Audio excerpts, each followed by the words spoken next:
Yo les cuistots, bienvenue sur Food Kitchen, le média qui vous cuisine le football de l'entrée au dessert. Et ces derniers temps, c'est vrai, on est très très hexagonal et ça va pas changer aujourd'hui. Et aujourd'hui, on va surtout parler de la nation mère et forcément, qui dit nation mère dit forcément reine mère de l'équipe de France quoi. Donc forcément, on est là avec Irlande.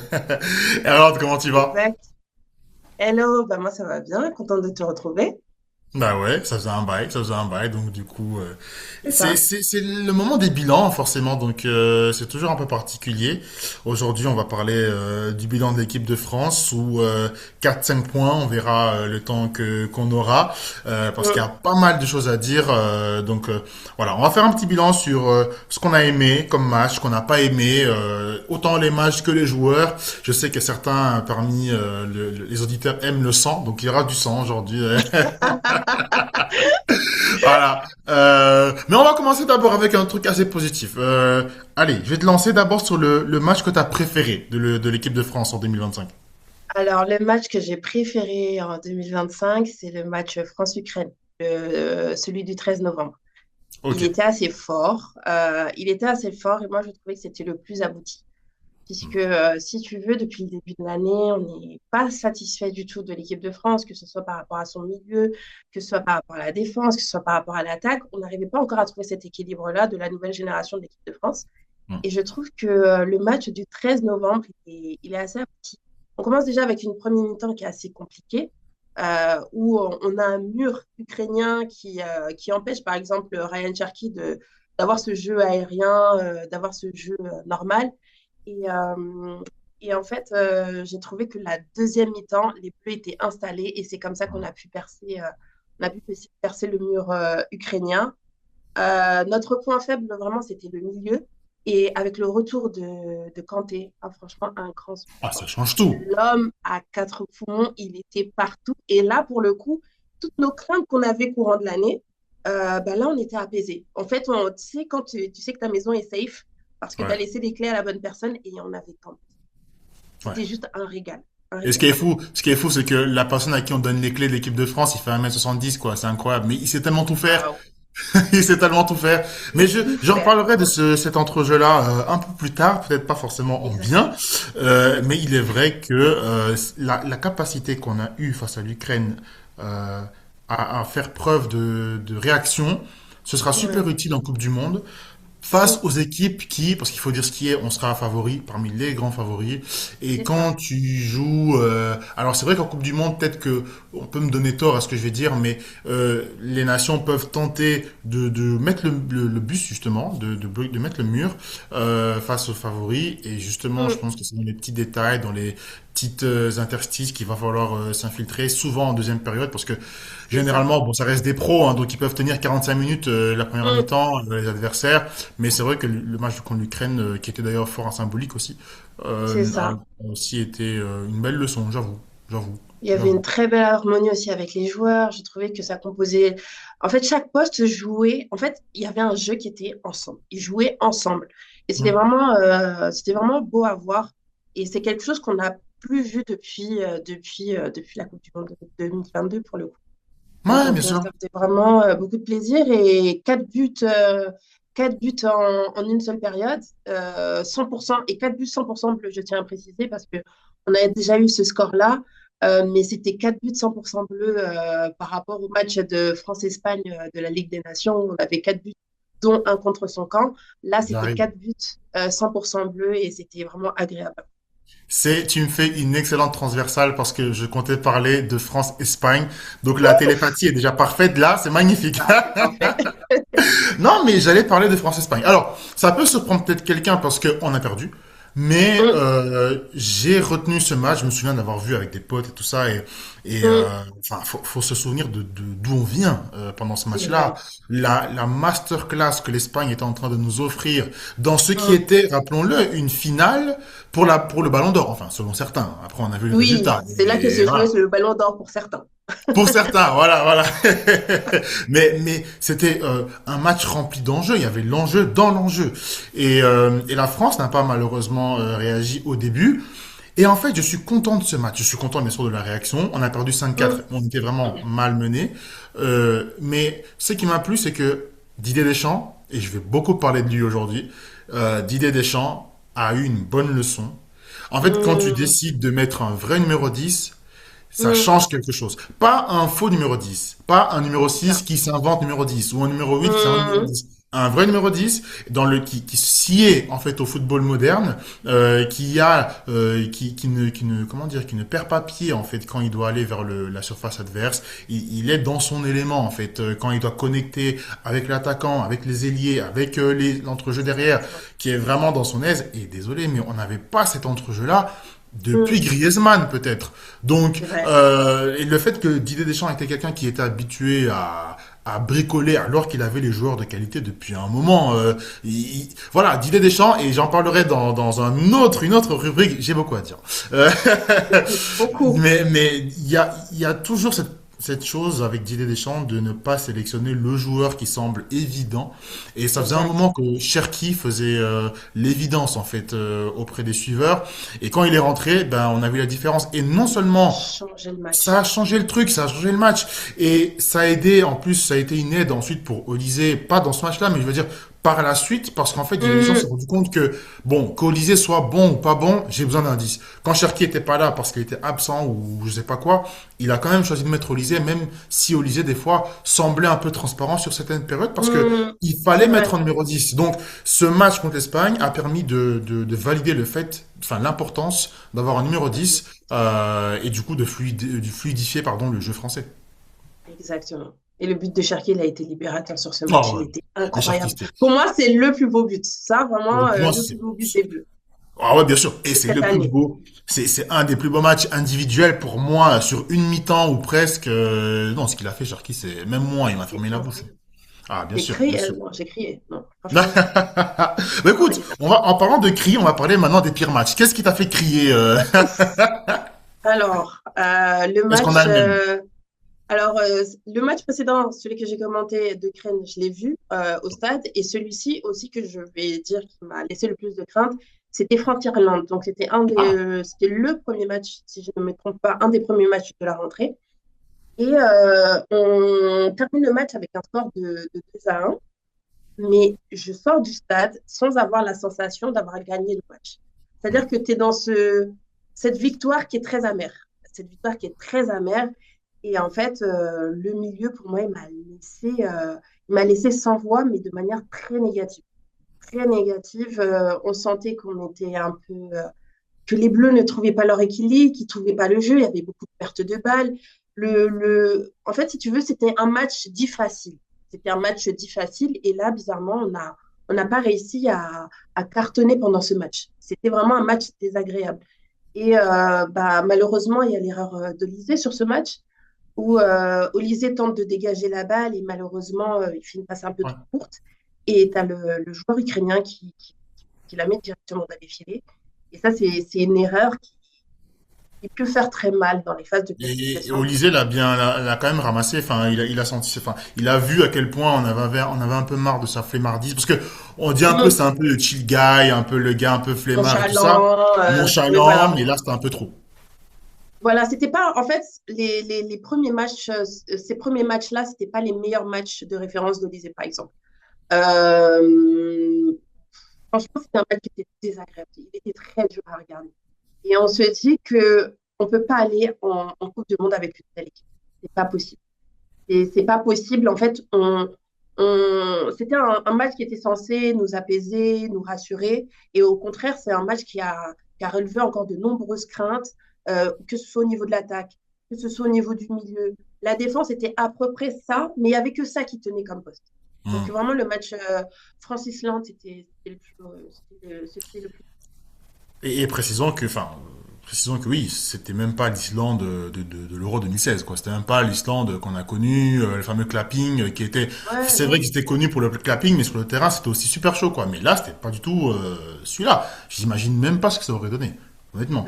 Voilà. Donc, Mais, mais tu parles de l'entrejeu et justement, moi, le match dont je vais parler, il a aussi souligné vraiment beaucoup de faiblesses, notamment dans l'entrejeu, c'est hum, la défaite contre la Croatie. ouais. 2-0, on perd 2-0, mais moi, c'est surtout C'est surtout beaucoup de choses. Alors, on va croire que je suis un anti-Didier Deschamps. Oui et non. Oui et non, parce que oui, pour Par moi, exemple. ça reste peut-être qu'un jour, enfin non, parce que peut-être qu'un jour, on fera une émission sur lui et sur le fait que c'est une Hum, légende du football français. On rien parle dit. beaucoup de Zinedine Zidane, mais en réalité, faites le comparatif joueur et coach confondus. Il y a peut-être aucun homme qui se compare à lui tant en Que France se que là, mesurer ailleurs, à. en réalité. Hum, Donc, c'est un gagnant, il n'y a pas de souci. Mais il y a eu tellement de choix que je n'ai pas compris. Colomwani, qui était titulaire, mais qui n'était pas habitué encore avec le jeu. Certes, ok, hum, il revivait, mais il y a une différence entre revivre et puis jouer contre la Croatie, qui, même si... En fait, la Croatie n'est jamais vraiment favorite dans un match. Mais la Croatie hum. n'est jamais à sous-estimer. Et le Brésil pourra en C'est reparler vrai. autant de fois qu'ils le voudront. Donc, tu mets Colomwani directement titulaire, c'est compliqué. Tu le mets devant un Dembélé qui doit jouer en 10, c'est pas son jeu. C'est pas son jeu. En plus, cette saison-là, jouait en neuf. Donc, c'est complètement joué à contresens. Et puis surtout, mais surtout, le milieu. Rabiot, Chouameni, Gendouzi. J'ai rien contre ces gens-là, mais à un moment donné, si tu veux Ouais. du beau jeu, en fait, là, ce que tu fais, tu joues le jeu de la Croatie. Donc, tu joues le jeu de l'impact physique, tu joues le jeu de ce genre de joueurs box-to-box, mais la Croatie a du répondant par rapport à ça. La Croatie peut Exactement. courir. Pendant toute la Coupe du Monde 2022, la Croatie n'a fait que courir. Je pense C'est qu'ils ça. ont fait deux, trois matchs en prolongation. C'est pas un problème pour eux. Ils L'impact sont physique, endurants, hein. Faut le dire. Faut le dire, ils ils sont sont endurants. complètement endurants. Ils sont Ils sont complètement endurants. endurants. Donc, et même sur ce terrain-là, peut-être même qu'ils sont même plus forts que nous. Donc, ok, on met des athlètes, et je parlerai du côté un peu surathlétisation, je sais pas si ça se dit, mais qu'on a voulu essayer de tenter avec un certain joueur. On en reparlera plus tard. Mais ce milieu-là, il est peut-être utile, peut-être pour, je sais pas moi, apporter oui, ce côté athlétique, ce côté un peu véloce, mais il faut quand même un mec qui peut poser le jeu et faire le liant en fait. Et j'aime beaucoup Rabiot, Hum. mais à ce moment-là, bah, ça n'a pas fonctionné forcément.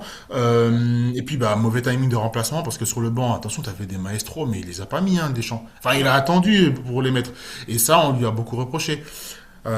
Et puis, bah, bien sûr, et parce que tout n'est pas à mettre sur le dos de Deschamps, le dernier point, c'est le manque de caractère des joueurs. Pendant le match, j'ai pas Hum. reconnu l'équipe de France. C'est Pour vrai. moi, c'était une équipe qui était en suffisance. Et la vérité, c'est que bah, on savait que c'était pas la vraie image de l'équipe. On l'a vu au Hum. match retour. On a vu au match retour quand ils ont dominé et quand ils ont mis 2 buts, on a vu ce qu'était vraiment la France. Donc c'est la preuve qu'ils le Exact. pouvaient, mais Ils le malheureusement les choix peuvent. n'étaient pas bons. Ils le peuvent. Après, Deschamps, si tu regardes bien, il fait toujours rentrer. Moi, je trouve que ces changements, ces réactions interviennent vraiment de manière tardive dans le match. Mm, Tu vois, mm, c'est-à-dire que tu vois ce qui fonctionne, ce qui ne fonctionne pas, et tu peux réagir de suite en opérant les changements. mm, Et généralement, les changements, si tu regardes vraiment sur toutes les moyennes des matchs, les changements de Didier Deschamps interviennent toujours dans la deuxième partie de la deuxième mi-temps. mm. Et voilà, il va jouer en fait son match sur 10, 15 minutes restantes et c'est pas suffisant en fait pour Ouais. montrer ce que tu peux faire ressortir de cette équipe, quoi. C'est Et dommage. on a souvent dit qu'avec Didier Deschamps, la France ressemble plus à un club de foot, c'est-à-dire qu'il a son groupe et vas-y pour essayer de Mmh, déloger ça. Et en fait, la façon dont il remplace tardivement, j'ai l'impression que des fois c'est un peu le reflet de ce qu'il pense, de sa gestion avec l'équipe de France. Il a confiance en ses gens et il est prêt à attendre super longtemps pour se dire bon, bah, en fait, je ferais bien de mettre le petit prodige qui est là, qui est en feu dans son club en fait. Mais c'est une mauvaise idée. voilà, c'est ça. Alors que tu vois qu'à la Coupe du Monde 2022, il n'a pas manqué de réaction. Griezmann et Ouais, Giroud sortent direct. Et ça, ouais. vraiment, c'était une décision assez surprenante de la part de Didier Deschamps parce que lui, des changements n'interviennent pas avant la deuxième période de la deuxième mi-temps. Et là, vraiment, il a senti que Griezmann, Giroud n'était pas dans le match, il les a changés direct. Mais ça a été une des rares fois. Exactement, exactement. En tout cas, dites-moi en commentaire ce que vous en pensez. C'est vrai que là, on parle, mais si ça se trouve, vous avez d'autres matchs auxquels on n'a pas pensé. Donc dites-nous, parce que là, on Hum, va passer maintenant à la rubrique des joueurs, la partie plus individuelle. Peut-être hum. qu'on aura, pour le coup, le même joueur, je sais pas, selon Ah, toi, le meilleur joueur de l'année 2025. Dites-nous. Olysée. Michael Olysée. Ok, ok, on n'a pas le même. Michael Olysée. On n'a pas le même. Non, Et toi, c'est qui? moi c'est Kylian. C'est Oh! Kylian. Et moi, je mets Kylian et N'Golo à part. Je mets Ah Kylian bah, et ah, N'Golo à ah! part. C'est, Mais c'est... moi, Olysée. Olysée. Vas-y, Olysée. dis-nous. Dis-nous. Alors, moi, Olysée, comme je l'ai dit précédemment, ses premiers matchs, là, par exemple, à la rentrée, c'était pas ses meilleurs matchs, c'était pas ses matchs Hmm. de référence. Et malgré le fait que, en fait, on lui reproche ce côté nonchalant, etc., c'est toujours un joueur, même s'il n'est pas au meilleur de sa forme, Hmm. qui apporte des solutions dans son couloir. Et c'est un joueur qui casse les lignes et moi, je le trouve incroyable. Et franchement, je t'ai dit, j'ai regardé les résumés des matchs pour me remettre encore dans le bain et je peux te dire que ce joueur-là, pour moi, il est devenu indispensable. Indispensable. Indispensable. Moi, son match de référence, pour le coup, ces deux matchs de référence, je mets les deux matchs France-Ukraine. Je mets ces deux matchs-là. C'est là où vraiment je trouve qu'il nous a montré qui il était, à quel point il pouvait être décisif. Et quand je te dis décisif, c'est vraiment dans tout, tout, tout, tout. C'est-à-dire au niveau des passes, au niveau de provoquer des occasions, provoquer un penalty et mettre le but qu'il met contre l'Ukraine, incroyable. Se Bien sûr, retourner bien et sûr. cette précision, franchement, incroyable. Un match vraiment incroyable. Et comme on l'avait dit dans l'émission précédente, c'est un joueur qui sort vraiment de la zone, qui sort vraiment Didier Deschamps de sa zone de confort. On avait dit que c'était un joueur qui n'était pas Didier Deschamps compatible. Hmm. Mais concrètement, ce que j'ai vu dans les derniers matchs, c'est que c'est un joueur qui, qui fait sortir Didier Deschamps de sa zone de confort, dans le sens où, par exemple, on l'a vu dans le match de l'Ukraine, où Cherki sort et il le repositionne euh, Olysée, qui était ailier, il le repositionne en axial. Et franchement, on a vu le jeu de Olysée dans toute sa splendeur. Bien Et sûr. là, j'ai vraiment reconnu Olysée. Et franchement, comment il apportait des solutions, comment il cassait les lignes, comment il faisait des passes. Et il était partout. Et pour moi, il est dans presque toutes les actions de ce match, de ce dernier match France-Ukraine. Il est dans presque toutes ces actions. Mais même Il est vraiment dans les derniers matchs de la campagne, il est là, hein, il est il est là. présent. Même quand on dit qu'il est moins bien, en fait, son moins bien à lui, c'est mieux que certains joueurs qu'on va peut-être citer plus tard. Mais il y a vraiment eu du mieux. C'est vrai, t'as raison. Il y a eu du mieux Et dans là, la suite. franchement, je te dis vraiment, on était dans ce gourmand, dans ce chagrin d'amour de Griezmann qui est parti l'année dernière. Je peux te dire que c'est un gourmand on a eu du mal à estomper. Et jusqu'à Ouais, aujourd'hui, ça fait mal. bien Mais sûr. Olysée, je te dis, sur les derniers matchs qu'il a apportés, il nous a vraiment apaisés pour nous dire que vous inquiétez pas, Griezmann est parti. Je sais à quel point il comptait, il avait du poids dans la stratégie, dans le jeu de cette équipe, mais je suis là. Et si tu compares là, Olysée, là, sa neuvième, dixième sélection, et quand tu compares avec, par exemple, les 9e, la 9e sélection de Griezmann, on est presque à égalité. C'est-à-dire le Mm. même nombre de buts, sauf que Olysée est passeur décisif et Griezmann ne l'est pas, mais on est à peu près au même statut. Après, on ne peut pas comparer ces joueurs, Voilà, on lui souhaite mais la même carrière, quoi. voilà, c'est pas la même carrière, mais si tu compares ces deux joueurs-là au même nombre de sélections, on est vraiment à égalité dans le sens au niveau des statistiques. Voilà, au niveau des statistiques. On s'arrête là, au niveau des statistiques. Oui. Tu as le même nombre de buts, sauf que Olysée, par rapport à Griezmann, il est passeur, mais franchement, on est rassuré. On est rassuré. Grisou n'est plus là, mais on est rassuré par la présence d'Olysée. Ah mais Donc voilà. moi je te cache pas, je suis des gars qui est toujours impacté par le départ de Griezmann, surtout tant par la forme que par les conséquences, parce C'est que ça. il est sorti d'une Coupe du Monde 2022, surtout la fin de sa Coupe du Monde, où en fait Mm. il a dit ah vous voulez que je vous montre pourquoi pourquoi on appelle on dit la génération Griezmann, y a pas de souci. Je vais vous montrer. Et il l'a montré. Mm. Et puis il est parti. Donc c'est vrai que ça a été dur à encaisser. Moi, ce que j'attends en fait d'Olysée, même si c'est vrai que réellement, je t'avoue, je me suis dit, ok, t'as Kylian, t'as N'Golo, mais N'Golo n'a pas fait vraiment beaucoup de matchs, mais en fait dans tous les Mm. matchs où il était, bah il a brillé. Mais par contre, Olysée, pour moi, c'était l'autre jour, je me suis dit, purée. En fait, je regardais, je me disais, mais en fait, dans les derniers matchs, il a vraiment été impactant. Je raté aucun match. Et quand je dis raté, c'est raté dans la performance. Là où justement Mm. Bradley, Barcola, c'est vrai, il était dans la finition, mais des La fois, il y avait un peu de finition, c'est vrai, déchets. Bradley. Il y a toujours un peu de déchets, c'est le jeu de Bradley, mais justement, le Mm. déchet était plus trop là dans le jeu de Michael Olise. Ce que j'attends peut-être encore un peu de lui, je suis exigeant, mais c'est parce que justement, en fait, c'est un poste ingrat. Il reprend le poste de Grisou, donc c'est pas évident. Mais C'est c'est la sûr. grinta en fait. C'est le côté, je mouille le maillot pour la France. Là, Hum, je vois le Michael Olise du Bayern qui est extraordinaire. Je suis ah, persuadé qu'il rajoute une c'est grinta en plus. Il se donne à fond. Il joue à la Rafinha au Barça. Mais en fait, hum, ce mec-là va nous porter très très loin en Coupe du Monde. très, C'est très tout ce haut. que c'est tout ce que je souhaite et je pense qu'il pourra le faire si il est accompagné, bien entendu, du capitaine, qui pour Ah moi oui. est le joueur. Alors c'est vrai, t'as Ça match bien, raison. hein. Ça match bien, hein. Ça Ça match match bien, je trouve, les extrêmement deux. bien. Ça Ça match match bien. et ce que je vois avec Kylian Mbappé actuellement, c'est qu'il match de plus en plus avec différents types de profils de joueurs. Exactement. Moi qui suis supporter parisien, j'ai vu comment il n'était pas compatible avec Messi.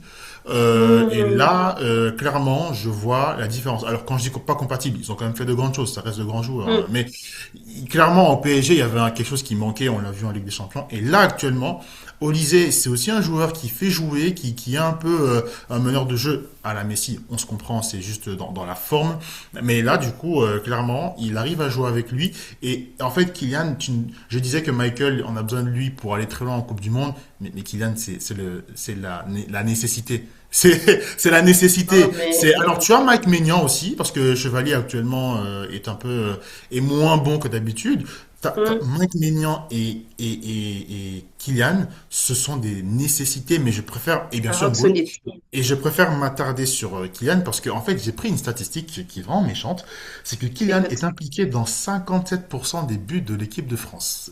Waouh. 57%, je le répète, pour les gens du fond de la Waouh. classe, ça veut dire qu'il a mis 7 buts et 5 passes décisives. C'est la quatrième fois d'ailleurs qu'il le fait avec l'équipe de Waouh. France. Donc, en fait, mais plus que la stat, c'est la façon de jouer.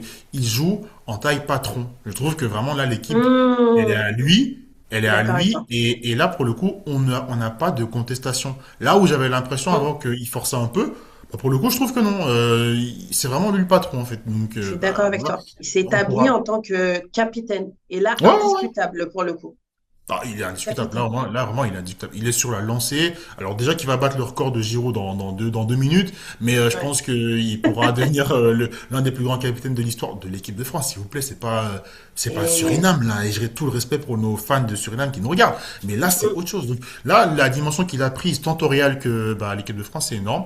Et si on va hum. aller gagner la Coupe du Monde, je dis bien gagner, il faut qu'il joue limite tous les matchs et qu'il soit en forme. Et on sent quand il n'est pas là. Le dernier match qui a été joué parce qu'il a dû rentrer à Madrid parce qu'il avait une gêne, on a senti qu'il n'était pas là. Moi, tu vois, par exemple, je Mm. n'avais pas l'information qu'il était blessé et qu'il n'allait pas jouer. Je pensais qu'il était sur le banc et je vois sur la liste des remplaçants, il n'est même pas là. Et tu sens, c'est-à-dire tu regardes le match, tu sens que le capitaine n'est pas là. Et tu Ouais, sens que le match est différent. Donc vraiment, Kylian vraiment est installé en tant que capitaine et je le trouve beaucoup plus altruiste. Là où on pouvait dire oui, Kylian il pense qu'au stats, Kylian ceci, Kylian il pense qu'au but, il pense qu'à ses stats. Et bien là, concrètement, on a un Kylian qui est généreux avec son équipe, Mm. qui joue, qui compose avec son équipe. Et c'est ça que j'ai trouvé aussi assez révélateur sur les derniers matchs. C'est le capitaine. C'est ça, et puis tu parlais de... Pour le coup, je vais démarrer la rubrique du joueur que je n'ai pas apprécié, mais c'est parce que ça fait vraiment la transition, et Hum, parce que j'avoue, j'ai envie de cracher sur ses performances depuis un moment, donc je bouillonne en fait. Non, mais en fait, c'est parce que on a vu que Kylian était... Enfin, on a vu à quel point Kylian était important quand il n'était pas là. exact. Ça, Et c'est on vrai. attendait quand il n'était pas là que d'autres joueurs puissent, comme on dit en anglais, step up, hein, dans un bon français, Hum, qu'ils puissent en fait montrer de quoi ils étaient capables, dont Monsieur Marcus Thuram. Voilà, voilà, Marcus Thuram, que j'apprécie, c'est pas le problème. J'apprécie le papa, j'apprécie Kefren, toute la famille, toute la tribu, il y a aucun problème. Merci pour la lutte contre le racisme, papa, il y a aucun problème. Mais là, pour le coup, ton fiston, en équipe de France, c'est pas ça. voilà. Alors, on s'est souvent moqué de comment il s'appelle, l'ami de Zizou, Dugarry, Christophe Dugarry, parce qu'on disait que Hum, s'il était en équipe de France à la Coupe du Monde 98, c'était à cause de son acquaintance, de son amitié avec Zizou. Là, déjà, bon, ça, c'est chacun son opinion, mais ce qui est sûr, c'est qu'il a trouvé son héritier, là, pour le coup. Ah, il a trouvé son héritier. Ah, là, pour le coup, et c'est pas pour lui manquer de non, respect. Le Marcus Thuram de l'Inter de Milan, il n'a rien à reprocher à Ekitike de rien. Liverpool. Il a rien à reprocher à, je sais pas, moi, Mateta de Crystal Palace. Mais par contre, en équipe de France, il y a quelque chose qui Non, va pas. Et non. les performances de Marcus Thuram me rappellent pourquoi je n'aime. j'aime moins le foot que le foot d'avant. C'est parce que les joueurs Ok. comme Marcus Thuram, quand ils n'y arrivent plus, quand ils n'arrivent pas sur le terrain, quand ils sont en difficulté, quand ils sont dos au mur, ce qui arrive souvent à Marcus Thuram, et déjà là c'est un Oui. point majeur, le fait qu'il soit souvent dos au mur footballistiquement parlant, il se repose sur ce côté athlétique. Et c'est pour ça que je disais que je voulais Mhm. revenir sur le point athlétique plus tard, parce que lui, c'est typique le gars qui va se lancer dans des courses éperdues, c'est très Mais bien, mais ça n'apporte pas grand-chose. ça n'apporte pas grand-chose, on est d'accord. Ça n'apporte pas grand-chose. Et donc, du coup, je me dis, mais alors, à quoi sert-il? Parce que c'est un joueur, pour moi, dans le système milanais qui est vraiment important, vraiment nécessaire. Je sais que des fois, Didier Deschamps a essayé de le mettre dans ce même système, mais il n'y a rien à faire, c'est pas la même chose. Ça ne fonctionne Euh, pas et, en équipe de France. Ça ne voilà. fonctionne pas. Et puis, attention, parce que, attention, la concurrence en équipe de France, elle est rude. Moi, je suis belge, mais je regarde à Mhm. distance votre vivier, qui de toute façon a toujours été incroyable. Mais en attaque, pardon, t'as Ekitike qui est en train d'être là. Coucou, enfin, bon, il est pas encore chaud, mais Mhm. c'est Il revient. un meuble, c'est un meuble de Didier Deschamps. On sait jamais si Deschamps va sortir un Coman, parce que Coman, il fait tout le travail, le boulot, le sale boulot qu'on n'aime pas. Bah, Dembélé Mhm. revient. Mhm. T'as Kylian qui est Doué. indéboulonnable, Doué qui est là, donc Oui. Barcola qui sera là aussi, ça c'est sûr. Donc en fait il reste plus beaucoup de place. Et t'as Mateta qui est en train de marquer, Oh pardon, là là. Mateta a marqué et Kitike a marqué, pas toi, mais dehors. Combien de sélections, combien de buts pour Mateta, s'il te plaît? C'est incroyable, laisse C'est tomber. C'est incroyable. l'efficacité d'un buteur pur, clairement. Et tu Attends. remets Giroud, j'ai peur de ce qui peut arriver. Ah, mais moi, tu vois, j'ai même pas voulu parler de Thuram. Tu vois, je l'ai effacé de ma mémoire parce que vraiment, la campagne depuis septembre. Mais franchement, je te dis la vérité, qu'il se repose, qu'il se rétablisse. Mais l'attaque m'a été moins désagréable avec son absence. Hmm, Concrètement, il ne m'a pas manqué du tout. Et hmm, là, concrètement, moi, j'étais vraiment soulagée et je respirais de voir que voilà, on avait d'autres joueurs qui pouvaient nous apporter d'autres solutions, d'autres choses. Parce que franchement, Thuram dans ce coup-là, je trouve qu'il apporte rien de rien, rien. Et c'est un joueur avec lequel Didier Deschamps persévère, il persévère, mais concrètement, ça ne donne rien depuis 2022. Ça ne donne rien. On est en 2025, il y a quand même 3 ans qui se sont écoulés, ça ne donne toujours rien. Et là, concrètement, il est sorti de sa zone de confort Deschamps en prenant de nouveaux attaquants. Concrètement, tu as un Akliouche pour moi qui apporte beaucoup plus. Tu as bien un sûr. Akliouche qui apporte beaucoup plus. Tu as un Mateta qui te met les têtes quand il faut. Concrètement, moi, la place de Thuram, pour moi, elle est menacée, mais connaissant Didier Deschamps, il risque de le reprendre. Et c'est vraiment une épine, franchement, Marcus Thuram, pour moi, c'est une épine dans le pied, malheureusement. Hmm, Malheureusement. mhm, Malheureusement. Donc, bien sûr, voilà. exactement. Thuram, moi, j'ai même pas voulu. Tu sais, je l'ai même pas mis T'as pensé à qui, dans- toi? Moi, j'ai pensé à Koundé. Ah, ok, d'accord, Moi, j'ai d'accord. pensé à Koundé, ouais. Mais j'ai pensé à Koundé. Je Très comprends. absent. Très absent depuis. Il nous a fait un début d'année très bien, très bien. Après, malheureusement, il y a eu sa blessure. Il y a eu sa Hmm, blessure. On a dû compter sur lui. On a dû ne pas compter sur lui pendant quelques matchs et on l'a ressenti. Il faut dire la vérité. On a ressenti les matchs sans Koundé. Ça nous a fait très très mal. Euh, et, euh, et là, son retour, je l'ai trouvé transparent. À l'image de sa saison au Barça, transparent. Il perd ses duels, il perd les balles. Vraiment, j'ai trouvé que c'était très, très, très dur. Tu le sentais dépassé. Tu le sentais dépassé. Euh, alors que tu mets un Gusto. Gusto nous a montré beaucoup plus de choses que Koundé dans ses courts temps. Euh, Koundé fait des matchs en entier. J'ai essayé de me rappeler les fois où Deschamps a sorti Koundé. J'arrivais pas à m'en souvenir.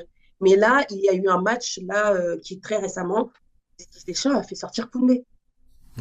Koundé, c'est la personne qui avait le record de match club longévité, c'est un de Ironman, le mec. longévité. On le sort jamais. Il a joué tous les matchs. Il a joué tous les matchs en entier. Et là, tu sors un Koundé qui va au meilleur de sa forme.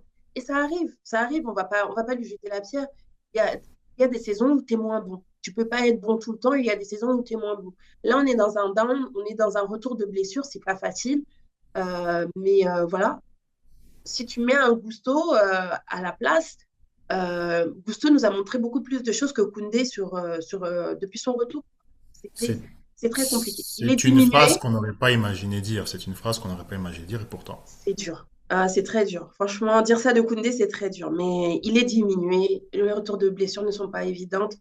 Donc, Ouais, voilà. je t'avoue que ouais, j'ai confiance en Koundé pour revenir Oui. au moment du mondial, mais c'est vrai que c'est pas du tout le même. Hein. Moi qui suis aussi du coup fan du Barça, clairement, c'est pas le même. C'est juste qu'on n'a pas un remplaçant en back droit. Donc du coup on met Waouh. Koundé parce qu'Eric Garcia, c'est pas Dani Ah, Alves. Mais c'est vrai que Malo Gusto, en attendant, heureusement qu'on n'est pas l'équipe d'Angleterre où là, t'as du Rich James, t'as du Trent Alexander-Arnold, enfin, t'as tout ce ouais. il faut. Donc, heureusement, la concurrence, je veux dire, à part ben, le Gusto, enfin, t'avais Jonathan Klaus, mais actuellement, il est en souci capillaire, donc on va le laisser tranquille. Donc, Ah, mais bon, voilà, non, mais c'est vrai que il va falloir qu'il se ressaisisse. Mais bon, comme t'as dit, il y a eu une blessure, donc voilà. Si tu nous vois, bon Jules, on a confiance en toi, t'inquiète pas. Mais on a c'est confiance vrai en que toi. c'était pas le Koundé qu'on a connu. On va finir rapidement avec les joueurs qu'on aurait voulu voir. Ouais. Alors, t'as commencé, je vais te laisser finir. Je vais du coup juste parler de mon joueur. Je Vas-y. pense que ça va finir par se voir en fait que Didier Deschamps n'aime pas Lyon. Voilà, Mais oui, voilà, on a pensé au voilà. même, on a pensé au même, Ah, on a pensé au voilà, même. voilà. On a pensé au même, on a pensé au même. Non mais attends, mais Corentin Tolisso, parce que voilà, je pense que c'est lui. Corentin Oui, Tolisso est sur une saison. Il a joué, incroyable. il a été. On pensait qu'il était prime dans son premier passage à l'OL. Il nous a Mm. montré un autre truc au Bayern. Il est revenu à l'OL. C'était un peu compliqué. Il est Mais encore plus fort. actuellement, cette saison, ce qu'il fait, en fait, il avait plusieurs campagnes des Bleus où il était digne d'être sélectionné. Oui, Et Didier Deschamps a décidé, à la surprise générale, de prendre des gens, quitte à même des fois, tu sais, sur les posts Instagram, tu vois la liste des joueurs, la section d'entrejeu, elle est rikiki. Alors que tu sais très bien qu'il peut mettre quelqu'un s'il veut. Il peut mettre quelqu'un, et j'ai rien contre Zaire Emery qui l'a repris une fois, j'ai rien contre d'autres personnes qui l'a reprise. Mais la vérité, c'est que je crois que Tolisso paye le prix de l'Euro 2021, pendant que Thuram ne paye pas le prix du Mondial 2022. Alors c'est vrai, ça va en finale, donc ça peut se comprendre. Mais cela mm, étant dit, Thuram n'a pas été immensément grand en 2022. Tolisso paye le prix de l'Euro 2021 et en fait derrière ouais. Koné, Chouameni et Kanté bien entendu. En fait pour Mm, moi le débat est beaucoup plus ouvert que ça. Je comprends pas pourquoi il n'a pas sa chance. Et le truc c'est que euh, viendront dans la Coupe du Monde des matchs où je suis persuadé qu'on aura du mal à pousser, on va pousser, mais on aura du mal. Je suis sûr qu'à un moment donné, il y aura un changement de système où on aura beaucoup d'attaquants pour essayer de pousser. Tu n'auras que deux mm. entrejeux. Ces deux entrejeux seront obligés de faire tout le taf, d'être polyvalents au max, d'avoir un volume de jeu incroyable. Et pour moi, les gens qui peuvent faire ça, c'est Kanté et limite Pogba. Et donc même lui, on doit voir s'il va revenir. Et l'autre actuellement qui est en train de prouver, c'est Tolisso. Et Voilà. il ne le reprend pas. Pour moi, c'est un scandale. On a un triplé, on a quand même un triplé. Qu'est-ce qu'il faut de plus? Il nous marque un triplé en Europa Liga. Qu'est-ce qu'il nous faut de plus? Qu'est-ce qu'il faut de plus? Et cette question, en fait, si tu veux, c'est une question qui revient assez régulièrement en conférence de presse. Et même Deschamps s'attend toujours à cette question. Pourquoi Corentin Tolisso C'est n'est pas normal. sélectionné? Et en clair, on lui demande qu'est-ce qu'il faut de plus pour qu'il soit sélectionné. Et lui-même le dit, rien. Rien, c'est juste que, voilà, là, il y a beaucoup de monde à ce poste, mais ce qui m'étonne en fait de Deschamps, c'est que tu vois que quand Deschamps est dans une configuration qui est inconfortable, il fait appel à ce qu'il connaît déjà, à ses champions de 2018. On a vu le cas pour N'Golo Kanté, on a vu le cas pour Thauvin, et pourquoi pas Tolisso?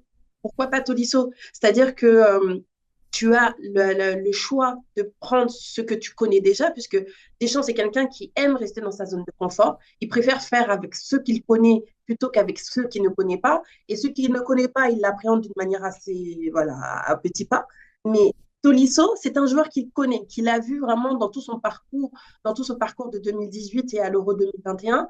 Et là, concrètement, on ne sait pas pourquoi il est puni. On ne sait pas pourquoi il est puni. Et les places, c'est vrai, elles se font chères. Elles se font chères pour la Coupe du Monde et je me demande s'il va le prendre. Est-ce que il prendrait Corentin Tolisso pour les matchs de préparation pour ne pas le prendre à la Coupe du Monde, je pense pas que Didier Deschamps va jouer avec l'honneur à ce point-là.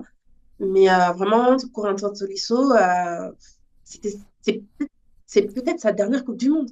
Il a 31 ans, c'est peut-être sa dernière Coupe du Monde.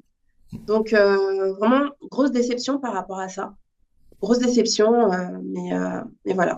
Didier Deschamps n'aime pas trop prendre de risques. Bah, je suis vraiment content qu'on finisse sur ce point commun-là, parce que ça démontre à quel point on est unanime. Je pense que c'est vrai, on Hum, n'est que deux, mais je crois que beaucoup d'autres personnes pensent vraiment à ce même joueur-là qui aurait pu démontrer des choses, surtout qu'effectivement, il est à l'aube de sa dernière Coupe du Monde, donc c'est c'est vraiment ça. dommage. Mais en tout cas, voilà, je pense que on est presque unanime. Dites-nous en commentaire si vous avez pensé au même joueur, tant pour cette rubrique-là que pour les autres, hein, le meilleur joueur. Peut-être Exact. qu'il y en a d'autres, ils ont kiffé Lucas Digne, hein, honnêtement. Tu sais, il y a un monde, il y Hum. a un monde. Donc, Non, ouais, donc ouais, Lucas Digne, franchement, franchement, indiscutable. Indiscutable. Il eh, reste là. Il reste là. écoute, franchement, titulaire, pourquoi pas. Dites-nous en tout cas ce que vous en pensez.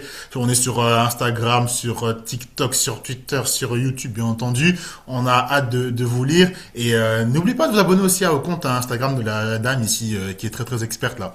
Voilà, on va le mettre aussi en coordonnées, voilà, en bas. Merci beaucoup en tout cas, Irlande, pour Merci à tes toi. commentaires. On n'a pas fini, on va parler d'autres choses encore, je pense, cette année, avant de clôturer Il y a 2025. beaucoup de choses à Donc voilà, dire. Il y a beaucoup de choses à dire. Et sachant que nous, c'est fini, hein.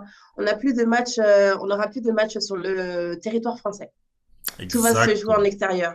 Exactement, mais je pense qu'on va avoir peut-être des yeux tournés vers l'Angola, si vous comprenez ce que je veux dire. Vous comprenez ce que je veux dire.